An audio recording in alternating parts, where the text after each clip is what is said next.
Hello, everyone, and welcome to Wrestlemania season. It is just a couple of weeks away, and I am so looking forward to this year's Mania. But I got a couple of ideas that I wanted to share with y'all. So, like in the past with my fantasy booking videos, this is my booking, my rules, and my video. And so, shut up about it. Um, I know that they have kind of announced so far the matches that are going to be on certain nights. I'm going to shake things up a little bit because, again, my booking, my rules. So, without further ado, let us get into it, shall we? Night one opens up with the women's World Heavyweight title match as Io Sky defends against Rhea Ripley and Bianca Belair. This match is going to be very physical and very interesting to see who comes out on top because you can make an argument for either one of them or either one of the three to win this matchup. Some notable spots in the match, you would have like maybe Io doing a moonsault off the top rope to the outside onto both Ripley and Belair. Um, Belair showing off her feats of strength as well as Rhea Ripley as well. Um, Maybe even Bianca busting out her 450 splash onto either Rhea or Io to get a near fall.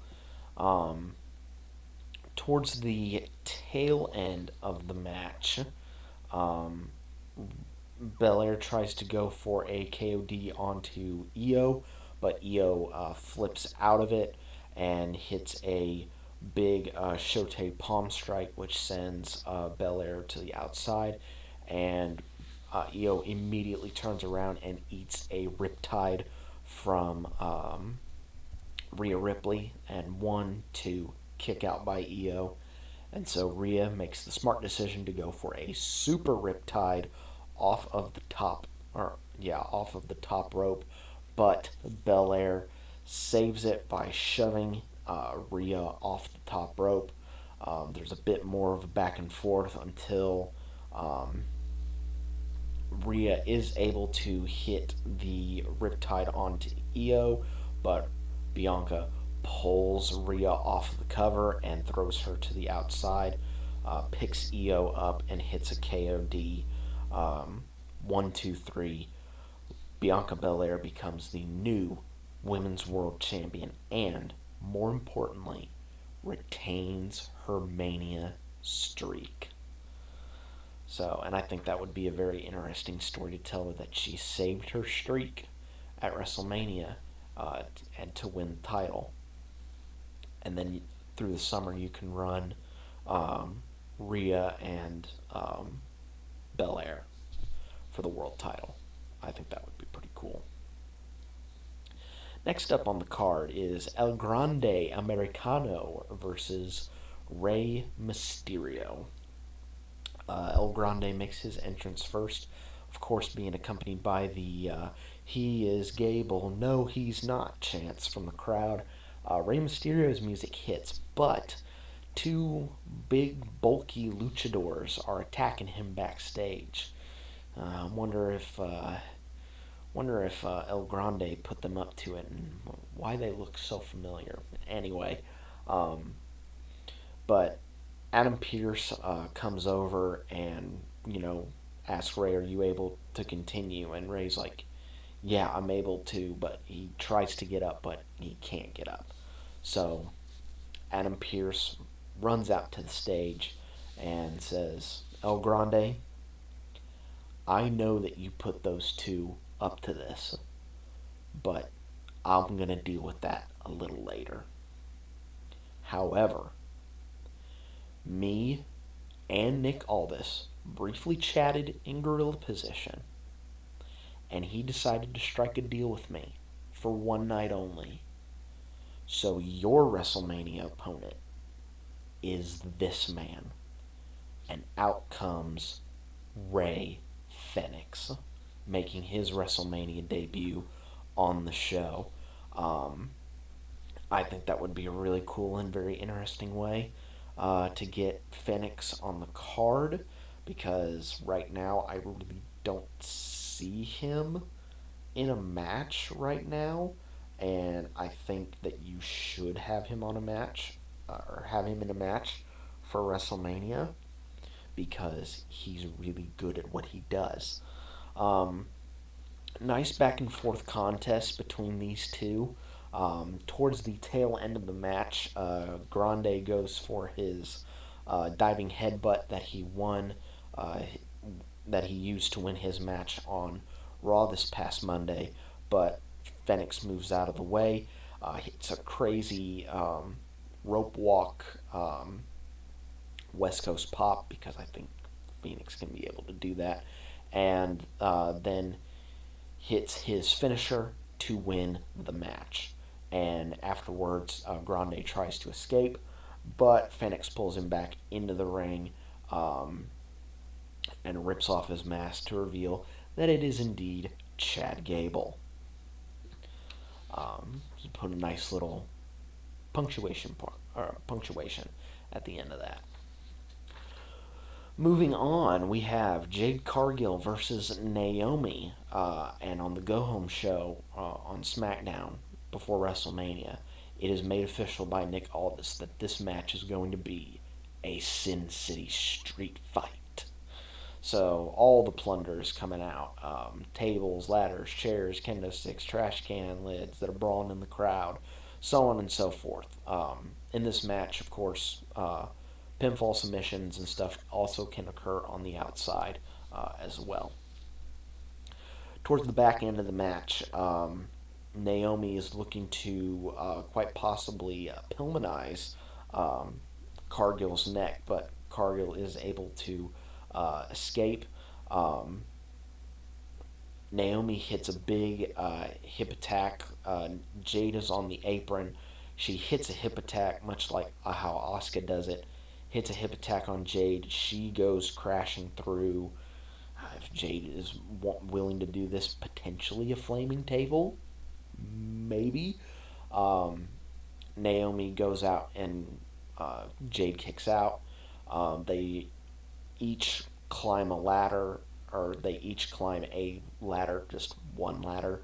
Um, and again, if Naomi's willing to take this, Jade Cargill hits Jaded off that ladder through two tables and pins Naomi for the win. So I think that would be a very interesting kind of a shake-up to the Mania card. Backstage, we see Adam Pearce talking with Los Grandes Americanos, and trying to find out all the information that they can about it, or about them. And he says, "Well, since you guys jeopardized one of my matches, I'm gonna have you guys go out there and wrestle a match on WrestleMania, and you'll find out your team once they get out there." And so we have Los Grandes Americanos make their way down to the ring, and wouldn't you know it, it is the War Raiders, the current Raw Tag Team Champions. Now, I was debating on whether you make this title a title match, but I'm going to say that it is going to be a non-title match, only because of the finish that I have in mind, and potentially you could bring this, you can stretch this out a little more. But the match itself, absolutely incredible. These luchadors that look very specific to another tag team that I can't put my finger on. They work really well with the War Raiders. Beef in the middle of the ring, big men slapping beef in the ring, and also busting out some really, fast-paced acrobatic stuff. Towards the tail end, Chad Gable comes out to distract the War Raiders, which leads to Los Grandes Americanos picking up the win over the tag team champions. And backstage afterwards, Pierce says, "Congratulations. You guys are now officially signed. Welcome to Monday Night Raw. And you guys will be challenging for the Raw tag titles at Backlash. So you run it back at Backlash with the titles on the line this time." Moving on now to the Women's United States Championship, as Chelsea Green is defending her title against Cora Jade, who won a gauntlet match to determine a number one contender for WrestleMania. And plus, Cora's not doing much down in NXT, so why not do this? Again, really solid match between the two of them. Towards the tail end, Chelsea's security, Piper Niven and Alba Fire, they try to run interference, but it ends up backfiring. Chelsea goes for the unprettier, but Cora is able to get out of it, shove Chelsea into Piper, who falls onto Alba, and Cora hits her finisher to win the Women's United States Championship. And I think that would be a really cool call-up for Cora Jade.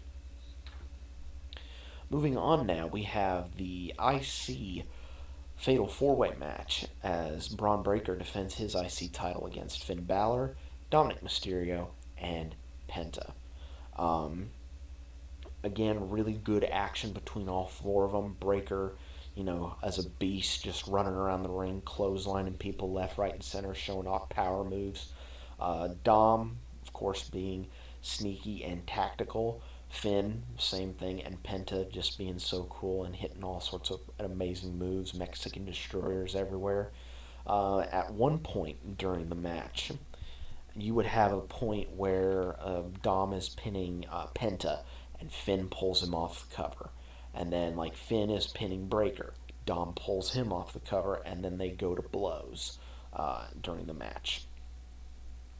Tail end of the match, you have Breaker hit a spear onto Dom, but Finn immediately tosses Breaker to the outside, hits coup de grace on Dom.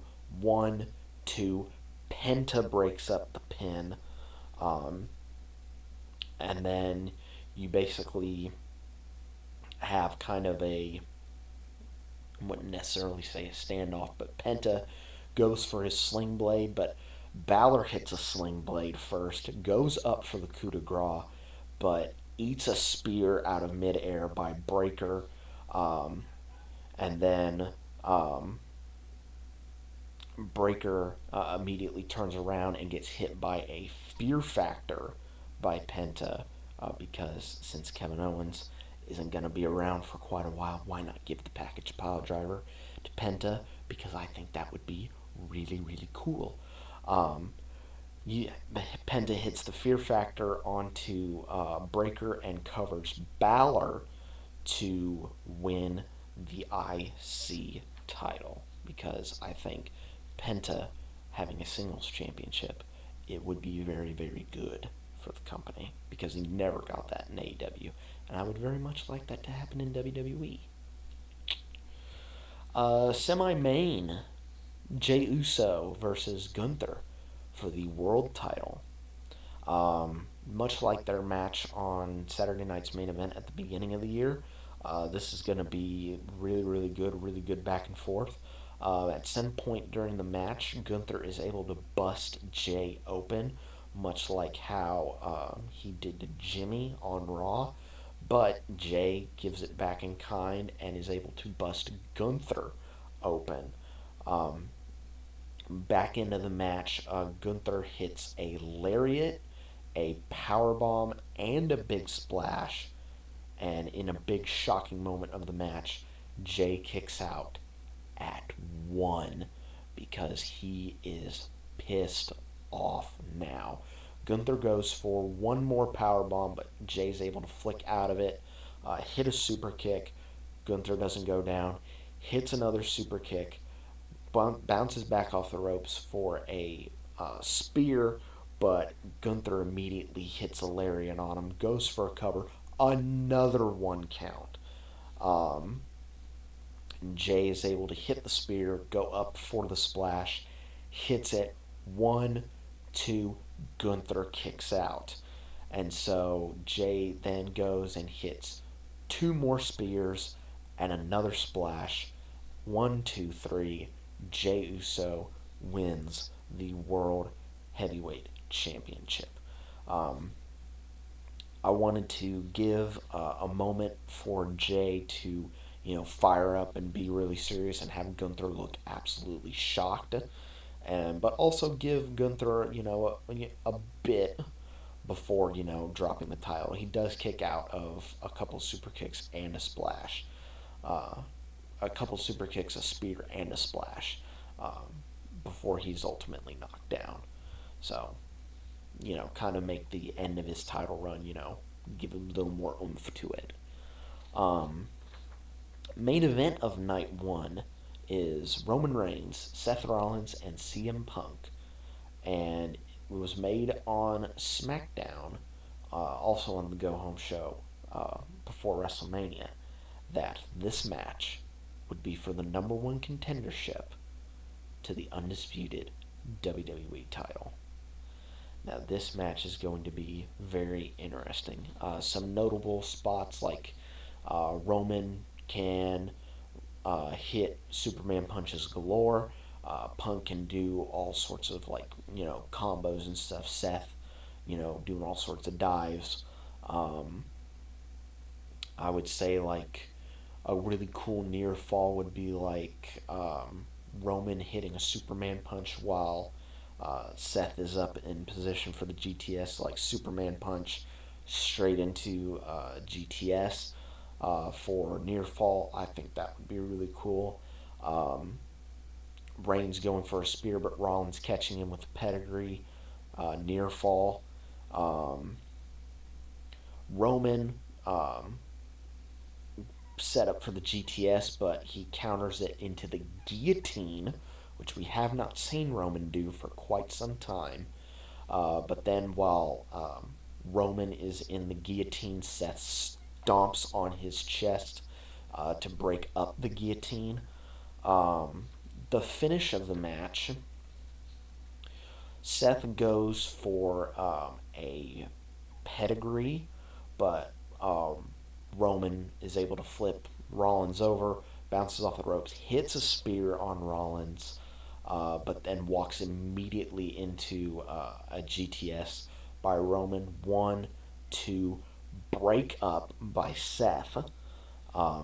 Seth then immediately draws Punk's ire, and Punk just starts wailing down punches on Seth. Picks him up, hits a GTS, and that sends Rollins onto the outside.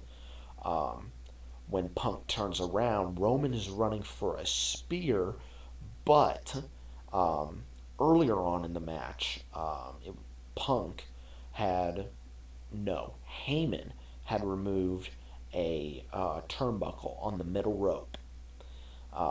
And so when Reigns runs for that spear, Punk leapfrogs and Roman hits that exposed turnbuckle. And then he walks back to the center of the ring. Punk picks him up, hits a GTS. 1, 2, 3. Punk wins and is the number one contender for the undisputed WWE title. And that is how WrestleMania Night 1 ends. On to night number 2.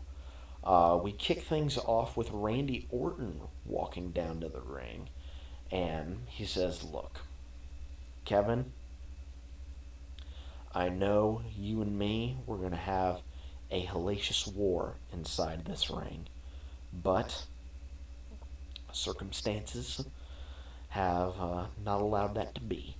So I hope that you have your health in order and you are safe. But, Aldis, you said you were going to figure out an opponent for me. It's been 2 weeks, and I haven't heard anything from you. So I want answers. Get out here right now." And Aldis said, "Look, I've been negotiating with Adam Pearce. I've even been negotiating with Ava. And Ava got back to me at the very last minute. And she thinks she's found a suitable opponent for you for WrestleMania. And it's this man." And out comes newly crowned NXT champion Javon Evans. He and Randy Orton had a match on NXT TV a while back, and I was thinking, why not have this match on WrestleMania in front of a mainstream crowd, shall we say. Really good back and forth between these two. Of course, Orton being technical, methodical as he is, and of course Javon being bouncy as ever, crazy springboards left, right, and center. Finish of the match sees Javon go for his big cutter, but last time he was caught by the RKO by Randy Orton, but this time he now knows. And once he goes for the cutter, he just lands back on his feet. Meanwhile, Orton goes for the RKO and hits the mat, not getting anything. And when Orton gets back up, he immediately gets hit by Evans' cutter. 1, 2, 3.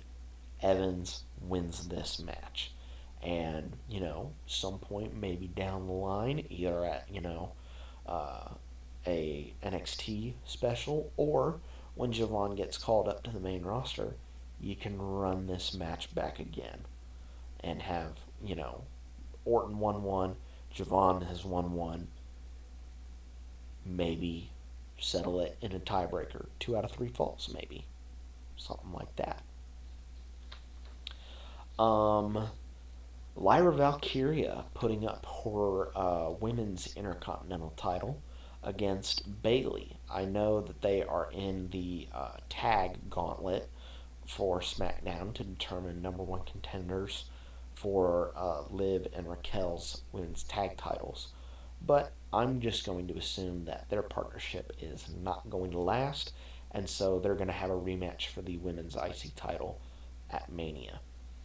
Much like their Raw match this past Monday, it's a really good back and forth affair with lots of counters, a lot of interesting submissions and moves throughout.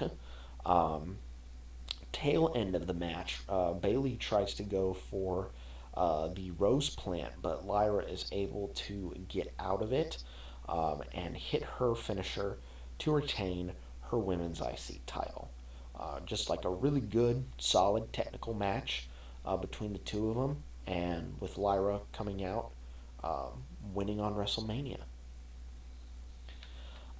Backstage, The Miz is talking with, I believe he is on SmackDown, so he's talking to Nick Aldis, and he's basically saying, look, the last time Mania was out on the West Coast was Mania 39, and I looked like a chump, getting beat up by Snoop Dogg, getting beat up by Pat McAfee and his NFL buddies. I want redemption here at this Mania. So I'm going to go out to the ring. I don't care who you grab from the back. I want a match, and I'm going to beat whoever you pick quick. And so Miz makes his way down to the ring, cuts a quick promo about, like, I am Hollywood A-lister, blah, blah, blah. Basically typical Miz stuff. But then, say his name, and he appears. Joe Hendry is at WrestleMania. And can you imagine the type of reaction that is going to create? That would be lovely to see. Hendry makes his way down to the ring. Bell rings. He immediately picks Miz up into a big freak of nature fallaway slam and hits him with his choke slam. I can't remember what he calls it, but but he hits him with his chokeslam and pins Miz in about roughly 10 seconds. Um, just thought, give Hendry a nice little moment at WrestleMania and make Miz look like a complete chump as well. Um, Liv Morgan and Raquel Rodriguez putting their women's tag titles on the line. I know this team that I picked is not in the tag team gauntlet match, but again, this is my booking and it's my rules. So I would have Liv Morgan and Raquel Rodriguez put their women's tag titles on the line against Lash Legend and Jakara Jackson. Um, because they've been on main roster television before, so why not have them have the full call up onto the main roster? A really good back and forth. Liv getting overpowered by both Lash and Chikara, but then you have the big stare down moment between Lash and Raquel, and I think you could do some pretty cool stuff with that dynamic. Tail end of the match, Chikara and Lash are trying their best to keep Raquel down, but they try and go for a double team maneuver, but Liv is able to stop them, and Raquel is able to send them both down with the double clothesline. Um, the champs hit a powerbomb senton combo onto Lash. 1, 2, kick out. And then they set Lash up to get hit with the Oblivion into the Tejana Bomb for the champs to retain their titles on the grandest stage of them all. Nice little, breakout or kind of a showcase performance for Lash Legend and Chikara Jackson. Kind of welcoming them onto the main roster, but I would still probably have Liv and Raquel retain. AJ Styles versus Logan Paul. This one ought to be pretty good. Of course, nice strikes and submissions from Styles. Of course, Paul being the arrogant little ass that he is, he's gonna stall and make AJ's blood boil. There we go. Nice, really good back and forth stuff. Big moment of the match comes from basically they're going to recreate not the spot that you were thinking about, not that one. I'm talking about a different one where AJ does the springboard 450, but Logan catches him into a triangle. I think that would be pretty cool. So he catches him into the triangle, but AJ is able to at first pin his shoulders down onto the mat, but when Logan kicks out, he immediately gets hit with a Styles Clash 1, 2 kick out by Logan Paul. Finish of the match sees the Prime bottle, because every single year that Logan Paul's been at WrestleMania, besides his first one at 38, he's come out with a Prime bottle. 39, it was KSI. 40, it was I Show Speed. So at 41, the person under the Prime bottle is actually an unwilling participant. It is actually Kai Cenat. Kai is under the Prime bottle, and Logan's instructing him to do something nefarious, but Kai is like, "No, I'm not gonna do that, man." And so this gives AJ enough of an opportunity to glom Paul from behind, drag him back into the center of the ring. It looks like he's going to go for a Styles Clash one more time, but Paul fights out of it. Paul goes for the pulverizer, but AJ is able to land on his feet and kind of keep that suplex position, hits the like X-plex backbreaker with his knees, goes to the outside and hits a phenomenal forearm, uh, and then a Styles Clash to put Logan Paul away. So I think that would be a really cool way to kind of shake up the formula of the Prime Bottle being on the outside, and give AJ a big win at WrestleMania. For the U.S. title, LA Knight defending against Jacob Fatu.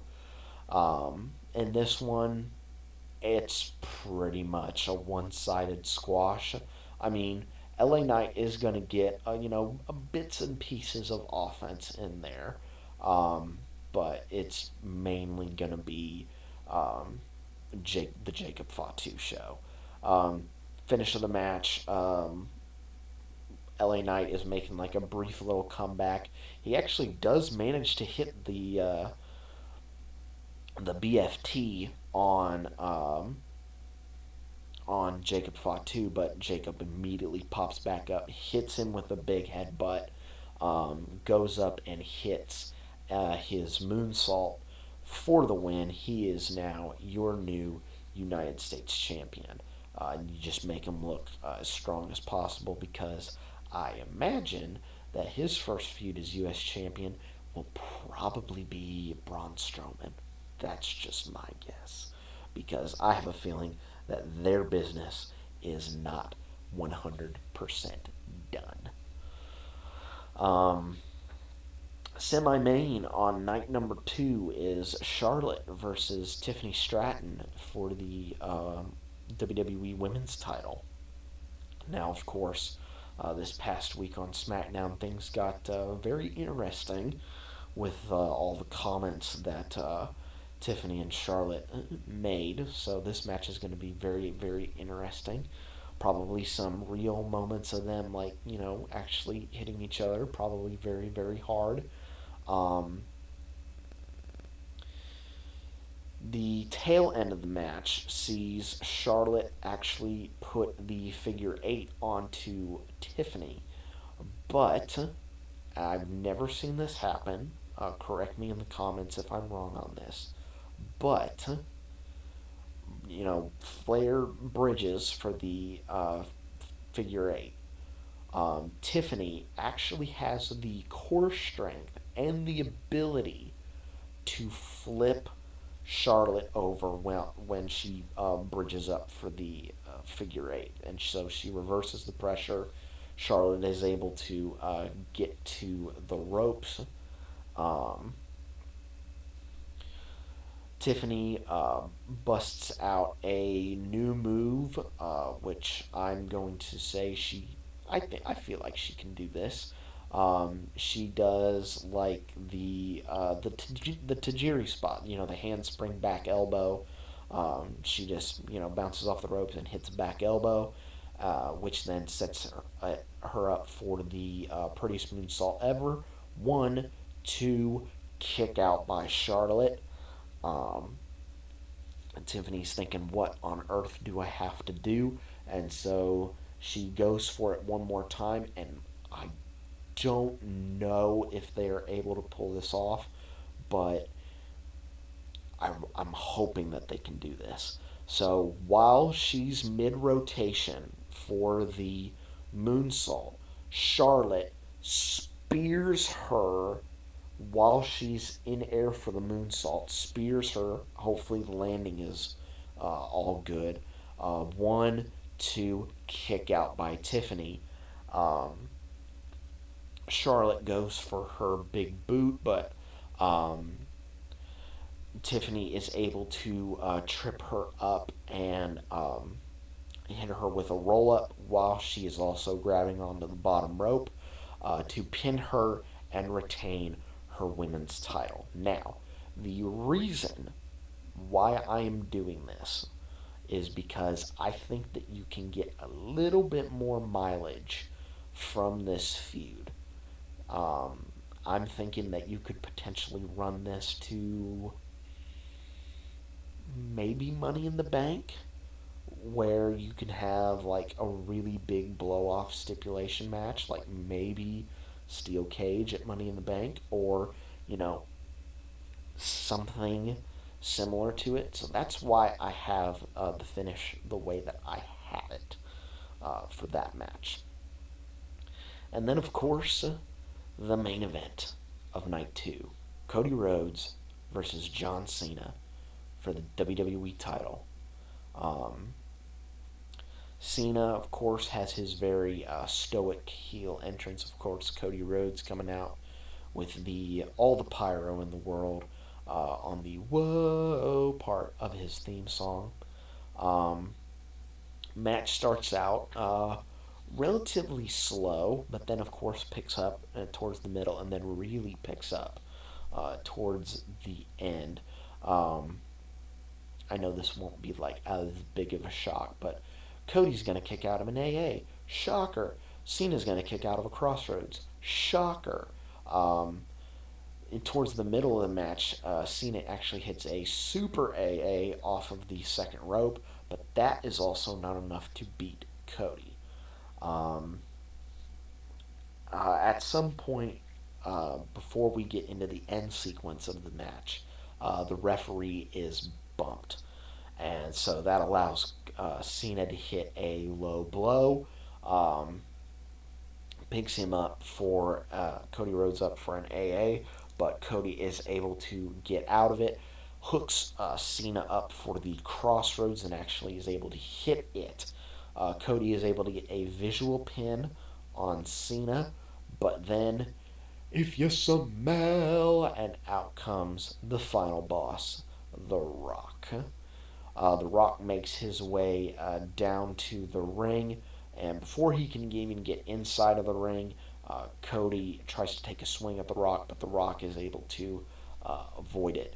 And then Cody turns immediately around, uh, gets hit with an AA, but there is still no official. Cena also gets a visual pin on Cody. Um, a new ref runs down, and he is able to count one to kick out by Cody. Now we get into the finishing sequence of the match. Rock gets up on the apron to talk with the referee, like, what in the hell are you doing? Um, Cena pulls out his old Dr. Thugonomics brass knuckles, and he clocks Cody in the head with them. And of course, now Cody is busted open. And instead of hitting an attitude adjustment, he puts Cody up in like a backbreaker position.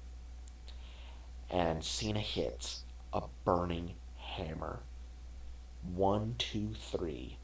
Cena wins his 17th world title. And the show ends with Cena holding the WWE, undisputed WWE title, Rock holding his people's title, but also holding a trash can. And so Cena places the undisputed WWE title in that trash can, and Rock also has a black cinch sack. He opens up that cinch sack, and Cena pulls out the spinner WWE title. And that is how we close out Mania 41. Cena with the spinner belt. He has now ruined professional wrestling. And so, there you have it, folks. My fantasy booking as to what WWE should do for WrestleMania 41. Now, like I said, this is just me thinking off the top of my head of what I think they should do. Now, are they going to do that? Maybe, maybe not. I was actually surprised at how well I kind of booked the men's Royal Rumble, because I said Penta and Rey Mysterio should have a bit, and they started with Penta and Rey Mysterio at the 2025 Rumble. So I was like, oh, I actually kind of predicted something. Um, but, this is just me having a little bit of fun, getting into the Mania spirit, and look forward to more WrestleMania themed content on the channel as we draw closer and closer to WrestleMania. But as soon as probably maybe even like Money in the Bank, I might have another booking video. But until then, guys, make sure to enjoy WrestleMania when that comes around, and I will see you all next time. See you guys.